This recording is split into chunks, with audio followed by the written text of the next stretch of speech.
Belichick calls me in the office. I think I'm going to get cut, or I don't know. You're scared. You're scared of him. Yeah. I'm 106 years old, right? I'm just hanging out.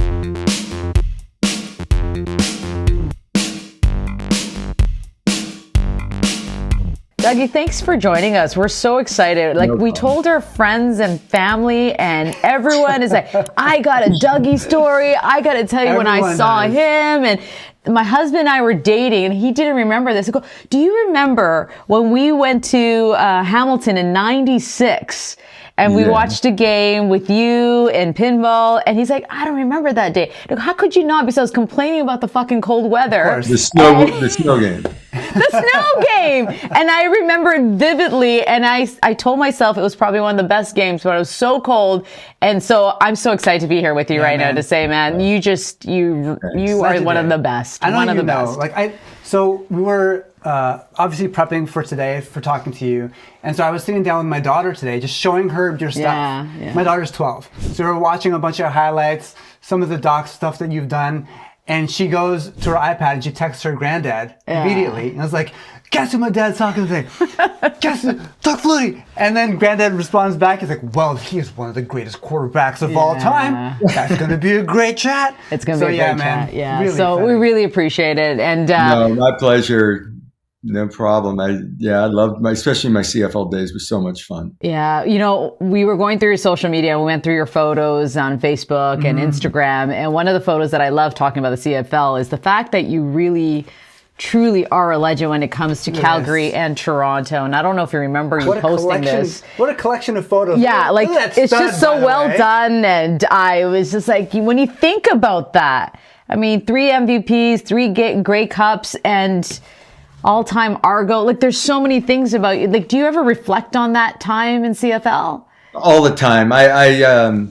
We get a lot of reunions. So I had 3 different Grey Cups. So every 5 to 10 year reunion of one of them comes up. So I'm, once, twice a year, I'm bopping up there for something anyway. And even before we got together with, it was the Calgary reunion. I rewatched the game to remember, and I love watching those highlights. I'm still close with Dave Sapungis, Dave Dickinson, John Huffnagel, then in Toronto with Pinball, Mazzotti, you name it. It's just, I have a connection with those guys that I have a really good connection with a handful of guys I played with in the NFL. But the CFL connection, I mean, guys, it's a different feel because we won championships together. Right. So it's just, there's this special bond that's there, and it's great when we get together. I'm curious if some of your friends in the NFL and the guys that you've worked with and played with kind of understand how important you are cross borders, what that means to us to have you as one of our greatest athletes, right? Do they have a comprehension of what that means? They know I had a really good CFL career and all that, and came back to the NFL. They don't understand. I don't think they get that. I don't think they understand the connection. When I left the CFL to go back to the NFL, the CFL fans, and not just my Toronto fans or the people that rooted for me in Calgary or whatever, the entire CFL was like, he's ours now, right? He's ours, representing us down there. And then as soon as I went, 2 years later, Jeff Garcia goes, right? That was kind of a cool legacy in Calgary. The 3 straight quarterbacks were me, Jeff Garcia, and Dave Dickinson. Dave Dickinson and I were on the same roster in San Diego together. And then Jeff Garcia was in San Francisco at the time. We had a preseason game against each other, and the 3 of us got together, took a picture. But yeah, I don't think they get it. I don't think they get how special that was to me or to the CFL fans when I got back to the NFL. It must be nice for you to come back to Canada and celebrate, like you said, every few years and seeing everybody. You must, talk about the plays, talk about the really moments. Cool. I'll tell you what, I'm on the sideline at Toronto's playing Hamilton, and Bo Levi Mitchell is quarterback in Hamilton. And I'm there with the Argos doing a collaborative thing with the Bills, the Argos, and I think the Blue Jays. And I'm on the sideline, and I know Bo a little bit. He's a veteran guy, and I've crossed paths a number of times, so I root for him and all that. But I'm there as an Argo. And Bo throws his 5th touchdown pass of the game or something. And as he's jogging to the sideline, we make eye contact. And I'm just going to go for a high five. And he's like, screw it. He jumps up, just be a big chest bump, right? And I'm like, yeah, go get him, right? Then I realize this is a major rivalry for the Argos, right? And I'm an Argo, and I'm Chest Buffalo and Hamilton's quarterback. I'm like, oh, it's so Canadian. It's so Canadian. Yeah. But it's a one big happy family, the entire CFL. Everybody, and that's part of it. Is I played on 3 different teams in the CFL. All the guys bounce from team to team. Okay, you make your way around the league. So we're all on the same team. I love that. I was going to say, he would get a pass for that. Yeah. He would get a pass for that chest bump for sure. That'd be okay. And the Super Bowl's coming up. I'm sure you're really excited about it. And everyone's talking about the Patriots against the Seahawks. And do you think Seattle will redeem themselves again? Or, They should. They're the favorite. They look unbeatable. They've got a great defense. They run the ball well. Sam Darnold's playing the best football of his career. He's not turning the ball over. He looks comfortable. It's like they should. But this reminds me so much of when Tom Brady won his first Super Bowl. Yeah. They won a snow game on the tuck rule. And this was an ugly 10-7 win in the snow with all the garbage that went on. And it just feels like a Cinderella season for them. That big turnaround. Drake May's playing fantastic football, whatever. But if you're laying money on it, you got to be saying Seattle's going to win, right? But there's just a part of me that's saying, this year is just reminding me too much of that first Tom Brady Super Bowl. Sam's story is so remarkable, so phenomenal. It's kind of like the story of the season for a lot of people. What are your thoughts on how he's... I love it for Sam. Yeah. I covered Sam in college. Mm-hmm. Okay. I did Notre Dame games, so USC would play Notre Dame and sit down, interview. I loved him, his family. They were great. But he struggled with the same type of things then that he struggled in his beginning of his NFL career, was that he doesn't give up on a play. Hello, that's me too. I threw some terrible interceptions, right? But that you're trying to constantly, and he ended up turning the ball over a lot. He'd make a lot of great plays, but turn the ball over a little too much, this, that, and the other thing. Then he finally gets it all going in the right direction. He bounces he's got to earn it. That's another part of it. I got a real chip on my shoulder about the guy that's a first round draft choice, anointed the guy, and just cruises. He can make his mistakes early, and he's our franchise guy, and off we go for a 15-year career. And he's had to earn it again. He had to come back and fight back, and then he wins 14 games in Minnesota, and they unload him. It's like, what the heck are you thinking about? So now he's just turned it in back-to-back seasons, done it now in Seattle, and I root for him. I root for guys that have had to bat. Like Drew Brees and I are really good friends. Drew was not anointed the guy, even though he was a first-round draft choice. I was starting ahead of him in San Diego initially. When Drew took over, he struggled initially. They basically gave up on him and drafted Phillip Rivers, and then he got injured. He beat out Phillip Rivers, had a great season, and took us to the playoffs. But he gets injured, and then he has to fight back and go to New Orleans, and everything happens for him. I love the guys that have to fight for it and prove people wrong. And that's what Sam's been doing. Do you see parallels between you and Sam? You fought hard. You went from the NFL to CFL, back to NFL. You had to and you didn't have be that easy. person. Some people really tried to drag you. You got to be resilient. Yeah. You really do. And Sam's resilient. He's fought through, I'm sure, especially his Jet years where they're just trashing him and giving him so much crap. And it's funny. We on our podcast, we do our picks every week. And I wind up having a really good year picks wise because I just picked against the Jets every week. Who's playing the Jets? Who's playing the Jets? I said it 4 years ago. The Jets are where quarterbacks go to die. It's just terrible. And I don't know why. I don't explain it. It just happens. So that's what's so frustrating. And so I root for those guys that have to fight through. What was the hardest part for you in your career? You went through it, but there must have been one that particularly turned your story around for yourself. What was that for you? I had success initially in the NFL as far as wins and losses, but I was not seen as a starter. So I come to the CFL. I have a couple of decent years and win a couple of MVPs, but we won our first Grey Cup, come back the next year. But the turning point for me was winning my first Grey Cup. Like the drive that really kick-started was we got the ball back with a minute and change to go against Edmonton. We're going into a 35-mile-an-hour win. We had to go the length of the field with no timeouts, all that stuff. And we go down the field to win that game. And then we blow doors in the Grey Cup and win our first championship. So that was kind of a it was just a very special moment for me, that whole sequence of events.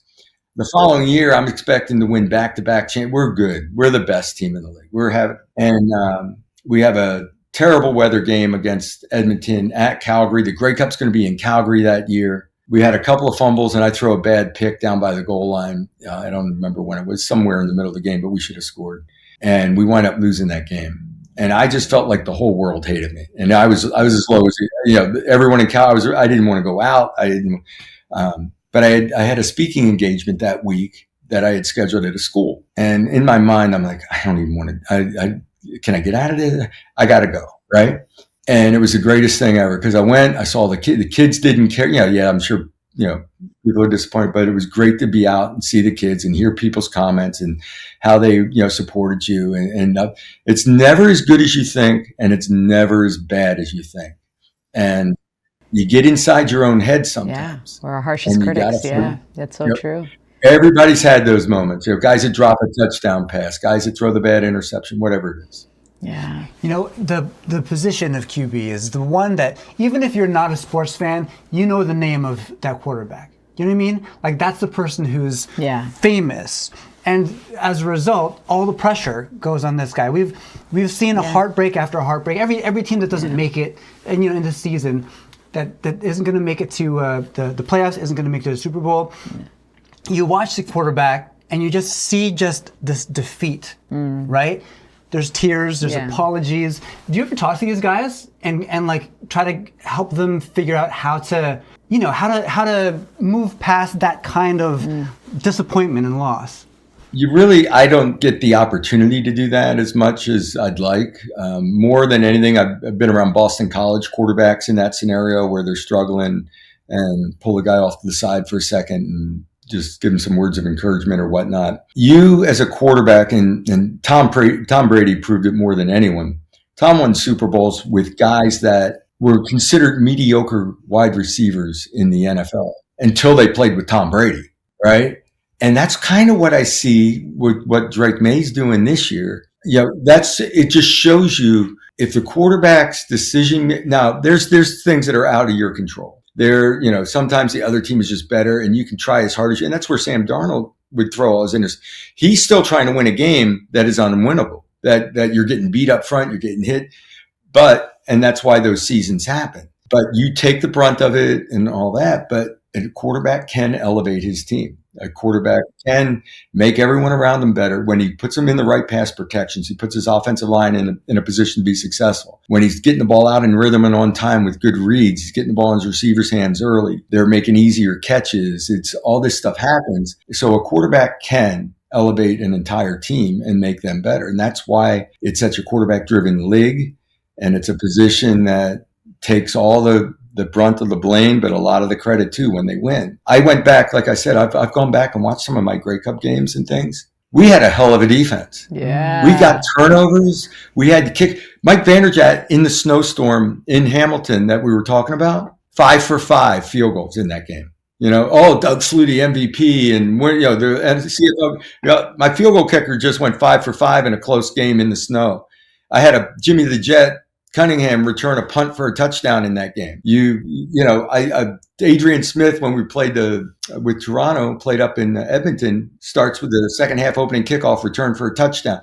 Special teams, it's an entire team effort, but the focal point always seems to come back to the quarterback. And it's a lot of pressure. And it just all has to be in place. And that's why Seattle looked real good this year. We found this iconic photo that you posted on Facebook talking about quarterbacks, and Belichick's there as well, and you were on the Patriots. What year was it? 87 and 2005, I think. Yeah, that was my last year back in 2005. I was with the Patriots in the late 80s for 4 years. Yeah. It's funny because we have look at that. Look at he's one looking of those. Right at you guys. I don't know what they're. You download all your pictures. It's a picture frame thing. It goes through and all that. that picture popped up on the picture frame, and I'm sitting at the kitchen table and saw it across the room. I turned to my wife and go, "Look how short I look next to Tom." That's what I think of when I see that picture. That's an iconic picture for me because I'm with Tom and Bill. Yeah, Tom and Bill, you're number 2. And I see that's a 7 behind you with your Patriot shirt. Is that right? Behind you? That is a Buffalo shirt. Buffalo jersey. I can't even see what that There's Tom as Batman, so I can be Robin. Usually I had Drew Brees. Drew Brees was on there as Robin for quite a while. Yeah, that's amazing. I love the Batman Robin. When you first saw Tom or Time out. I got a whole Batman thing. I know we're going to talk. We want you to take us to your garage. We want to see the cars. But this photo, Belichick's there. Your coach. Tell me everything about him as a coach, and what did you learn from him? I was 42, 40. I retired at 43, so I'm 43 years old, and I was still scared of him. I was still afraid to open my mouth. I remember, Bill was great. Bill, no stone unturned type of guy, goes down the hallway. His head is down because he's thinking about something. His girlfriend later, girlfriend Linda really brought him out of his shell quite a bit, socially for the team and parties and things of that nature. But he's always in it. You never know what he's thinking. But my biggest fear was I'm just a backup quarterback. I don't want to screw up. And we're playing in Pittsburgh and I'm standing on the sideline doing nothing. I got the pom-poms out rooting for Tom. Just win me a Super Bowl, Tommy. And there was a long play down the sideline and I'm looking back and the receiver's going and the referee's running out and bang, he bumps me. And I'm like, oh shoot, I'm in the white. And he reaches for a flag. And he looks back, he sees it's me, he shakes his head at me and just keeps going, didn't throw a flag on the play. And all I could think about until we watched game film 24 hours later was, what is Bill going to say to me? Bill's going to say, he saw it. He's like, and this is Bill, it would be like, Flutie, we got you on the sideline. We're not letting you on the field. Can we put you further away? Should you stay on the bench or should we just leave you in the locker room? I mean, and I can hear this in my head. I'm so paranoid that he's going to give me crap. But that's what, he made everyone, even the best, most veteran players, Tom, Teddy Bruschi, he would put the guys on the spot. Come in on a Wednesday morning meeting. You better have gone over your game plan. Understand coverage, what do they do? What are their change up coverages, things of that nature? Because he was not afraid to call people out, put them on the spot. He didn't care if you were Tom Brady or Matt Castle. He was going to put you on the spot. You better be prepared. He put a little fear in, and a lot of coaches won't do that because, these guys are multimillionaires, superstars, and they don't want to embarrass them in front of the team. Right. Sure. Bill would do it. Yeah. The drop kick. What was that? There's a whole story that goes with the drop kick. Like take me back to that moment you decided to do a drop. That was originally. I've always messed around drop kick. Mike Vanderjagt, our kicker in Toronto. Yeah. Mike and I used to drop kick all the time, messing around. And when he played in Indianapolis and I was in Buffalo, anytime we play against each other, we got on the field early and do the same routine, messing around drop kicking. Well, Chris Berman had seen us doing this. He was doing interviews that week, went in and told Bill Belichick, Flutie can drop kick. He researched it. He goes, hasn't been done since 1941. Jeez. This guy scooters somebody. Yeah. And he gets in Belichick's ear. Belichick calls me in the office. I think I'm going to get cut or I don't know. You're scared. You're scared of him. Yeah. I'm 106 years old, right? I'm just hanging out. Yeah. He's like, hey, and he and Chris Berman were actually in the office together and brought it up. And I'm like, he said, is it legal? I go, yeah, it's still legal. Work on it. We're going to practice it tomorrow. And that's how it all got going. Now, we were going to do it on a Monday night against the Jets, but he put me in at quarterback. It was at the end of the game. We're up by a couple scores, got a couple first downs. The drive stalls out on the edge of field goal. He wanted to do it as a field goal. So it ended up not happening that night. We forgot about it for 2 weeks, didn't even talk about it. And then in the spur of the moment against Miami in a meaningless game, we're about to score a touchdown towards the end.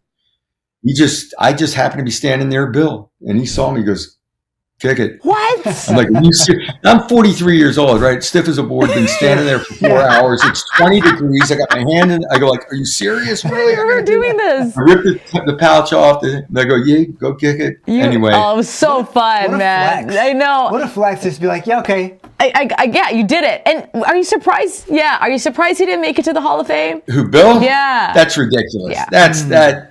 That is jealousy. That is holding grudges. And what was great was Jimmy Johnson came out and said, it's because of Spygate and the Deflategate, all that stuff. First of all, Deflategate didn't happen. You pump the balls up in a locker room in 74 degrees and you take them out in 30 degrees and they lose a little air pressure. It's not a big deal one way or the other. In fact, once they put a little air in the ball, he threw it much better in the second half. Yeah. He threw more spirals. He underthrew some balls in the first half. I don't know, it probably had nothing to do with the air, but just in general, he had a better second half than he did first half. And the other, Jimmy Johnson says, we were all trying to steal signs back then. We're all trying to find a way. We just weren't good at it. Right. They were good at it. Yeah. And that's, you try to mesh up a TV version with a video and a play call and, in baseball, and I still play adult league, but you're stealing each other's signs all the time. The runner at second base is signaling, but now it's a politically correct world. Oh, that's not sportsmanlike. Screw that. Right. We're trying to win. Yeah. I had players wearing track spikes on artificial turf. Guys in Edmonton were putting studs in the bottom of their shoes and running double move routes on snow against guys falling down. It goes back to in the 70s, Montreal had some kind of snow game where they put tacks in their shoes and won 70-something. And you do whatever it takes. And then you get caught, you get a 15-yard penalty, and then you deal with it. Yeah, I hope he gets in. I hope one day that happens. It will. But this is what bugs me more than anything about that is if someday he gets voted in, what is it? Why wasn't he voted in now? Why do they wait? What is the deal with being really hard on people because it's the first time or first ballot?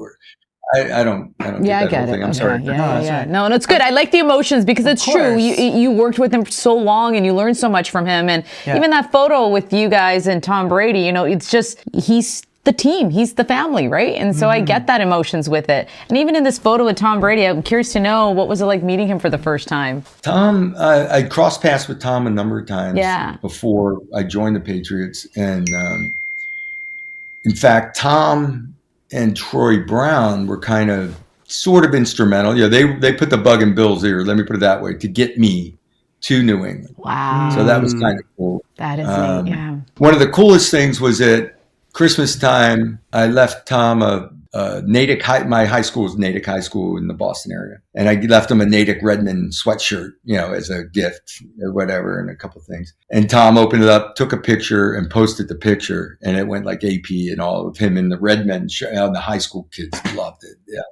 Tom, to me, was a great athlete. He was an intellectual that played football. Perfect example of the Tom would who reads a book in a locker room? Nobody does that. He would make guys feel like you were the reason we want. If it was a guy on practice roster or a guy getting his ankles taped in the training, hey, you gave us a great look yesterday in scout team. We need that again. They're really physical at the line of scrimmage.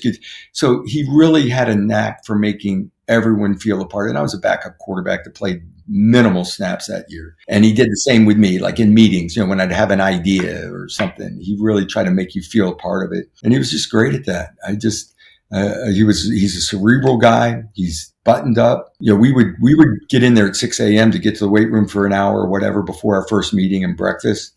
And I'd roll out of bed at 5:30, throw my sweats on, no shoes, get there and get to the Tom is immaculate at 5:30 in the morning. Right. He's so handsome. He's got pashmina around his neck. That's Tom. He's buttoned up. He sounds like a good coach. I think he would make a great coach one day, no? Yeah, no doubt. Yeah. And, you hear him speak, he's polished. I'm off the cuff. He's polished. I love him. Who carries himself the way that Tom did when you were playing together? Somebody that was that buttoned up. Drew Brees got that way. Drew here's his rookie year, he was backing me up. And so when you're watching team film, it's pretty boring when you're not the guy pulling the trigger, right? You're watching the plays.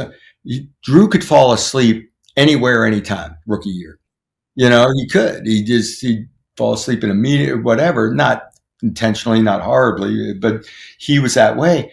At the end of his rookie year, he got his blood tested and started working on, what you're deficient in, what you're allergic to, all that stuff, and getting his blood tested. Different guy, second year, just a different guy. And not intentionally a different guy, but just sharper, right on top of everything. And started the whole getting the offensive lineman to come to his house and watch film on Wednesday night or whatever night it was, or being involved in game planning, all that. Drew started doing that. What about Drake May? I mean, a lot of people are putting comparisons to him to Tom as well, right? Do you see that kind of reflection or no? I see it. I don't know Drake well enough to know. Okay. Like, what he does on the field is fantastic. Like he is really good at the line of scrimmage, in and out of plays, getting the right stuff done. So that's a cerebral part of the game. His timing, anticipation is excellent. Ball's out on rhythm. He's reading the coverage, going to the right spot, all that. And then when things break down, he's athletic. He made a throw. I remember, I forget who they were playing. He's moving to his right and should have, just physically not been able to make the throw he made. It was only like a 10-yard gain or something to the right. But it was a key play in that game that helped them win. And so he, obviously with his legs, he's running for first. And so the athletic part is more than Tom from an athletic standpoint and doing that stuff. So he's got a high end. There's no doubt. When you talk like that, I'm like, is LeBron a better player or Jordan's a better player? Oh. Right. Dougie, who do you pick? People that question Jordan, was it? I don't know if it was. I think it was Larry Bird that was talking about Jordan. And anyone that says they didn't play against Jordan or that Jordan, he's just different. It's a different beast. That was prime my generation. So we were about the same age. So when I was going pro, he coming out of North Carolina, and I just marveled, the way he would take over. He went out and played 36 holes of golf, smoke guys for big money on the golf course, and then go and score 60 that night or 40 or 50 or whatever it was. Man. It was unbelievable. And then he's the Patrick Mahomes, where Brady was the Larry Bird. Right? Exactly. Where Brady was the cerebral, where Bird would go out and score 26 points because I'm going to play left-handed tonight and score 20 left-handed points. Right. And be able to do all this stuff when he shouldn't be able to athletically, it looked like, but just smarter. Those conversations become generational things, man. Sometimes you just got to let the younger generation know. You got to remind them. Yeah. Jordan, where greatness lies. He's the best. Jordan would take over a game. Okay, same, 100%. I played. I was with the Chicago Bears rookie year, second season actually, and I think it was the strike season. So we had time. We started playing pickup basketball with the Bulls as they were getting ready for the upcoming season. So there's Scottie Pippen and holy shit, that whole group, right? Yeah. So I'm covering Sedell Threed, who was actually a Los Angeles Lakers for most of his career. He was there. So, it was cool. I was a very good basketball player, college level basketball, and athletically I could stay with my guy and handle the ball, pass. I'd score hoop once in a while. Then Jordan would show up one day and it turned into the intensity go through the roof. I get the ball, I get rid of it. Don't turn it over, give it to somebody. It was a different game when he was played with Jordan. Mind blown. I'm covering Sedell Threed near the elbow, and he's out on the perimeter, and the ball went to Jordan towards the corner. And I turned and looked, and he went baseline on his guy and left, jumped on this side of the key to go dunk it. John Sally comes over to try to block it. He holds onto it, went all the way under the hoop, and dunked it on the opposite side of the hoop, jumping from outside the paint. And I just thought, this is a whole different game. This is this is not the game that I played. Basketball to me is shoot, pass, kick. Yeah. No, this is a whole different world, and it was fun. I was around that for about a week. Did you try that move the next day? You're like on the 8-foot hoop, on the little 8-foot hoop in the driveway. Your kids, talking about legends. I love this photo so much, and it's your Heisman Trophy. This is special. If anyone follows you and they look at what you've achieved, every step of the way, every rung on the ladder, there's greatness there. It's plain to see. Where does this sit for you on the level of all the things you've achieved? I think it's the one, to me, my return to the NFL and getting to a Pro Bowl and reestablishing or being successful at the NFL level, that was very important to me. The Heisman was so special because it was something that was so unattainable to me. I was not a highly recruited kid. I was an Ivy League type kid, going to go to Harvard or Brown, and then I happened to get a Division I scholarship. But the bonds that group of guys that we went through Boston College together, they hadn't been to a bowl in 41 years. And we were beating teams like Penn State, Miami, 2-0 against Alabama, just stupid stuff that we didn't know we shouldn't be able to do.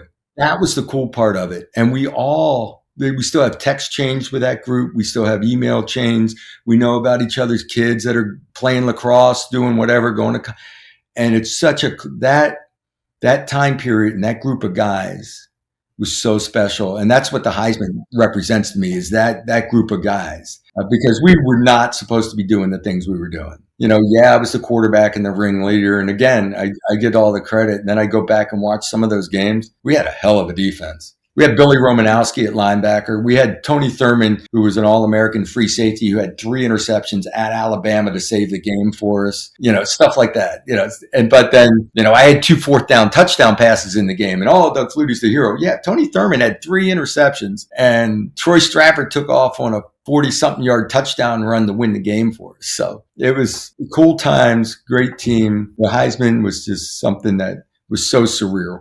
A real quick story about that was we played the day that it's announced. So we played at Holy Cross. We win the game. I'm escorted we did some post-game interview. I get out of there in a van with my family, get to a local airport, private plane, me and my family to New York, trying to get there before the live presentation. My wife and I, who was my girlfriend at the time, jump in a helicopter. We land at Teterboro over in Jersey. She and I jump in a helicopter. Now, I'm 21, 22 years old. Right. Like, we're like babies. Never done anything in our life, right? We just took a private plane. We're jumping in a helicopter. Yeah. We're going over. And the pilot of the helicopter is like, we have a few extra minutes. You want to tour the city? I'm like, hell yeah. Wow. He does a tour of New York City from the air, goes around, comes back, lands across the street from the downtown athletic club. We get out of the helicopter into a limo, and it drives us across the street.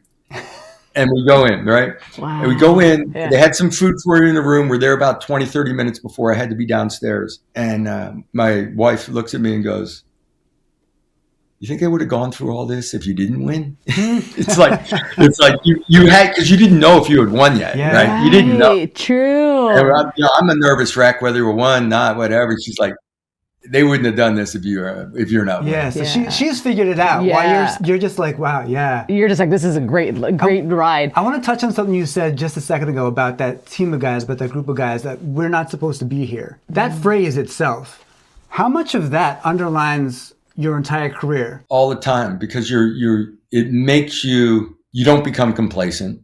You're working harder than you feel like, or try to work harder than anybody else all the time. You're afraid to take a minute off because, you're going to get cut the next day. Tim DeWhite and Tim was an undersized wide receiver, played in San Diego and New England. We said every day, we got to prove we belong every day, while the big guy has to prove he doesn't belong. And it keeps you motivated, kept you working. It's like, and if you don't, it's Nick Saban talking about the routine, the process. When you stay here and focus on the process and don't look at the big picture, you don't get nervous. You don't get caught up in, this is Alabama or this is a Super Bowl. I mean, if you can stay here and worry about the process and focus on this, everything else goes away. And you're not playing at Penn State in front of 85,000 people and you're supposed to get blown out by 40 points. It's like, no, this is the play. We're supposed to read it this way and execute it this way and and that's how you keep your sanity and keep from getting nervous. And Super Bowl's another level. Super Bowl's going to be, you do that in the first week. The second week, you're in the hoopla a little bit, but you try to keep your routine as much as possible. Did you actually go to the White House because of the Heisman Trophy too? Did you? Not when I accepted. What did we do? We went to the White House. It was the 50th anniversary of the Heisman, and we presented Ronald Reagan with a miniature Heisman. So I went with some of the Heisman people, some of the Boston College people, got to meet President Reagan, and it was pretty cool. What did he say to you? It's like, went into the Oval Office, presented them. We presented it. We walked from the Oval Office to the press room, and it was a pretty long walk. And while we're walking, George Bush is there as the VP. And we just started talking football. And at the time, Notre Dame football wasn't great. And Jerry Faust was the head coach. And Bush looks at me and goes, "They're going to lynch that Jerry Faust guy." And it's like just some guys walking the hallway talking football. Right. which was cool. That's so cool. Talking about your wife and meeting her at what age? 21, 22? No, we met in high school, sophomore year of high school. Oh, so this photo is even more precious. Oh, look at this. You guys all dressed up and yeah, that's us all on the beach doing our granddad Christmas card. now, and life is good. Life's good. I'm not going to complain with the way things have gone.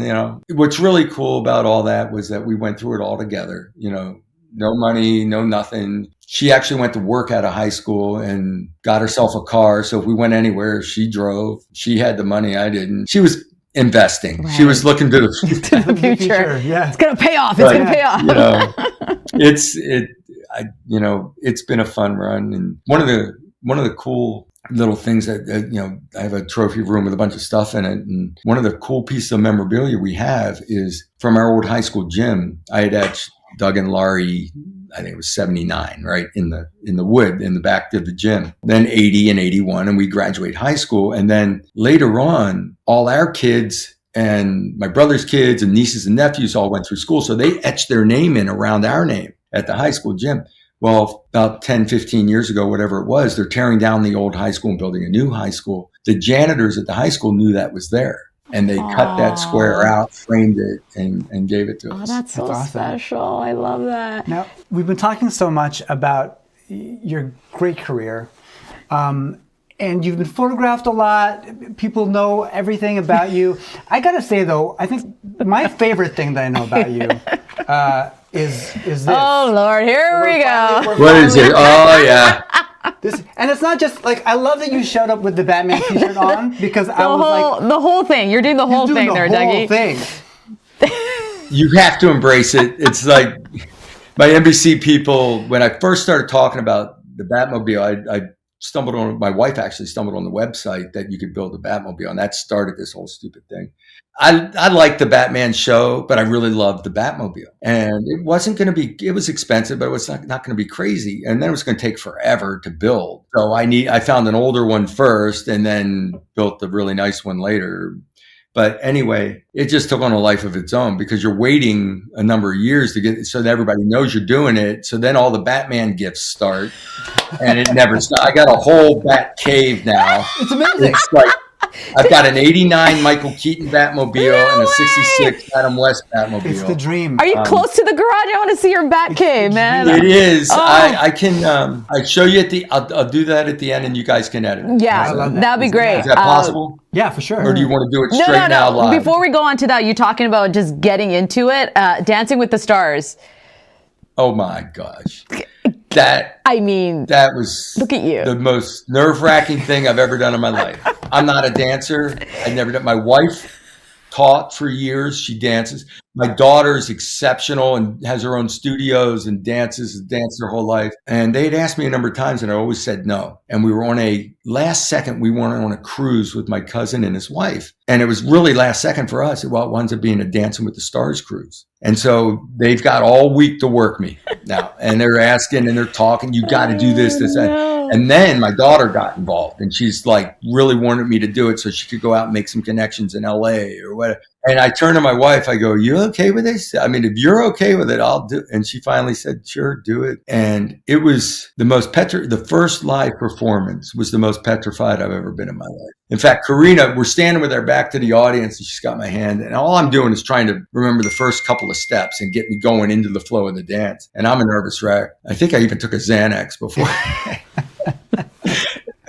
Which I don't do that.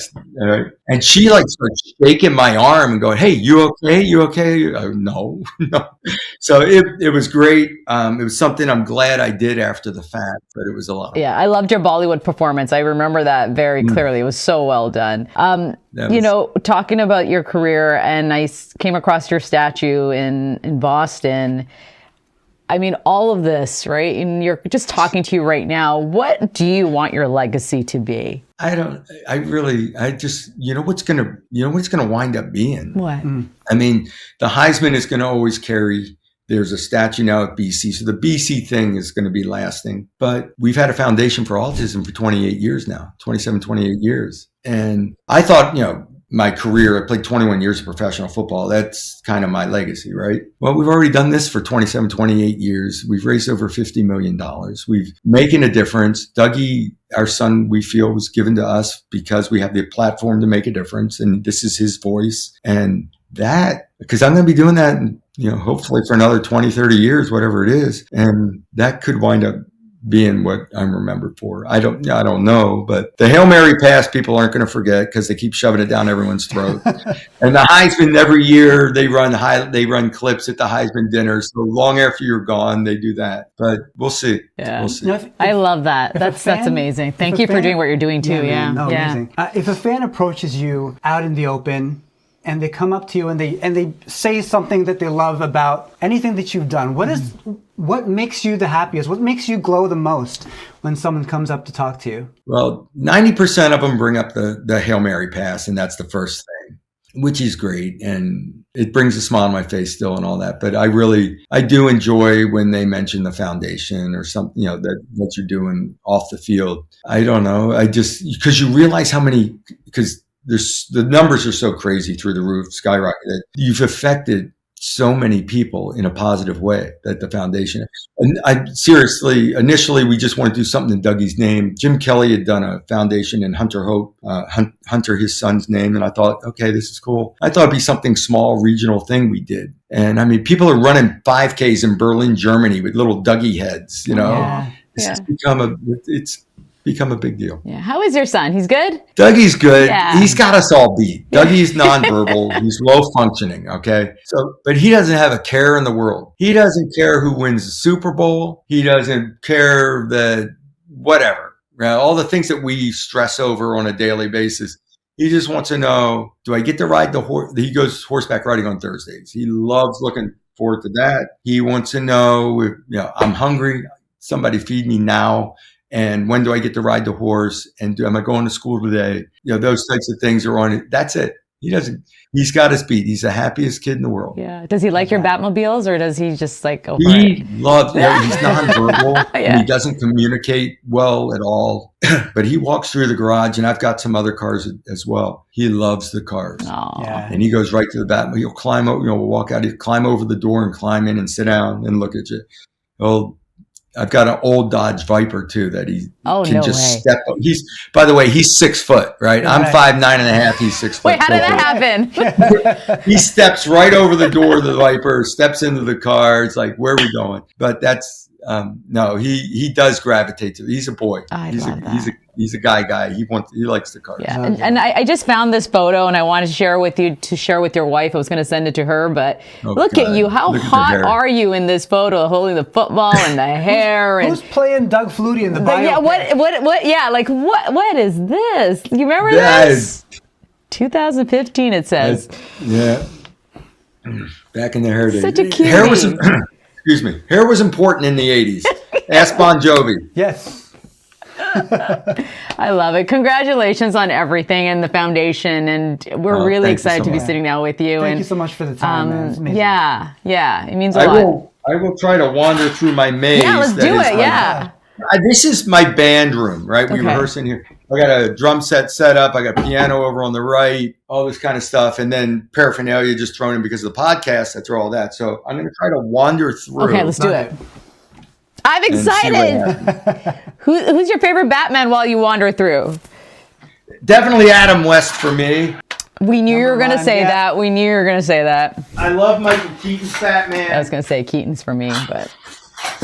After Michael Keaton, Batman got a little dark for me. I got you. It's gotten a little too dark, and the killing and the whatever. Yeah. Michael Keaton was my guy. Yeah. Imagine a 9-year-old Carlos staring out the window and brooding because he saw it in Batman. My band room is full of Leonard Skinner memorabilia, by the way. We've got, I have my band open for them. We got posters from those days. And don't get too excited, Carlos. I know. This is what I'm here for. This is the logo from the TV series. That's on the wall. So cool. Yeah. So spinning around, that's the exit of the Batcave with the 1989 Michael Keaton Batmobile. That's got like the machine guns in the hood, the flame that where's comes the out machine the guns? back. You've even got the Shakespeare head you can flip up. Yes. And to go down the that back opens holes. the curtain to the Batcave for me. What? That's That's awesome. what they used to open up the bookcase for the Good Ed catch, Wayne Manor. Carlos. And there is the 66. So is there a plan in the future where there's some sort of build in your home where you actually get a bat pole from like your room and you can go down into here? You're killing me. So the wall is painted as the 1966 Batcave with the bat poles over in that corner. Oh, great. Right above is the back of my wife's closet. She has a huge walk-in closet. I lobbied for the bat poles to come from the closet down to the Batcave. It didn't happen. No, that's not happening. The boss That's put not the foot happening. down. But we talked about perseverance earlier. You know what I'm saying? You're not taking your wife's closet. There's no chance of that happening. No way. Happy wife. Happy life. Thanks, man. You rock. Thank you for showing us around. So really we'll try. appreciate it. No problem.